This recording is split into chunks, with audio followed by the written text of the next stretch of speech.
भगवान बुद्ध से जाने कैसे बने बुद्धिमान और वास्तव में कौन है बुद्धिमान। बुद्धिमान यह ऐसा शब्द है जिसे तारीफ और तंज दोनों की अंदाज में कहा जाता। यदि कोई काम बिगड़ जाता है तो उससे तंज कसते हुए कहा जाता है कि खुद को बुद्धिमान न समझो। वहीं यदि किसी कार्य को सफलतापूर्वक कर दिया जाता है या किसी मुश्किल परिस्थिति का हल निकाल लिया जाता है तो हम कहते हैं बहुत बुद्धिमान है।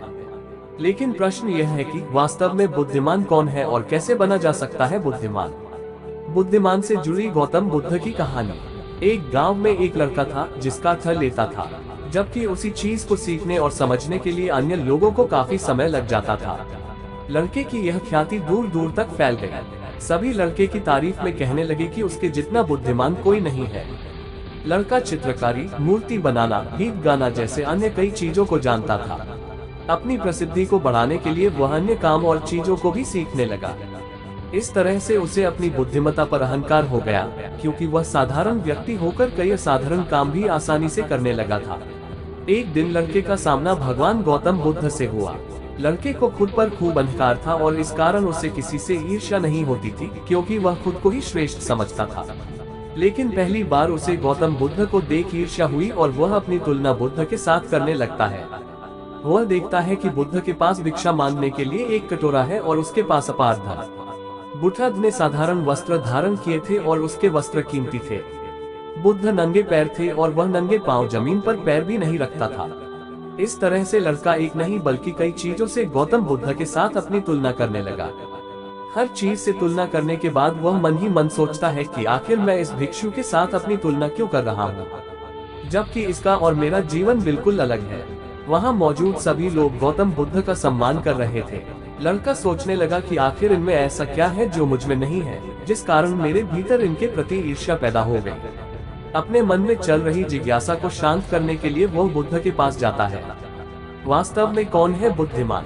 बुद्ध के पास जाकर वह कहता है, मैं इस गांव का सबसे बुद्धिमान व्यक्ति हूँ और आप अपने आसपास जो भी देख रहे हैं मैं वह सब करना जानता हूँ। मैं किसी भी कार्य को बहुत कम समय में सीख लेता हूँ, इसलिए सभी लोग मेरा सम्मान करते हैं। लेकिन फिर भी आपको देख मेरे भीतर ईर्ष्या पैदा हो गई। इसलिए मैं जानना चाहता हूँ कि आपकी उपलब्धि क्या है। सभी आपको इतना आदर सम्मान क्यों दे रहे हैं?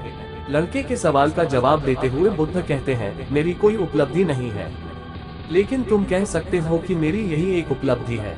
बुद्ध लड़के से पूछते हैं, क्या तुम्हें निंदा अच्छी लगती है? लड़का कहता है कि भला किसे निंदा अच्छी लग सकती है। बुद्ध कहते हैं कि जो तुम्हें अच्छा और बुरा लगता है मैं इनसे भी ऊपर हूँ। मुझे ना निंदा सताती है और ना अपनी प्रशंसा से प्रसन्न होता हूँ। यही अंतर है तुम में और मुझ में। बुद्ध कहते हैं, तुमने सैकड़ों काम सीखे लेकिन सबसे जरूरी काम को सीखना भूल गए।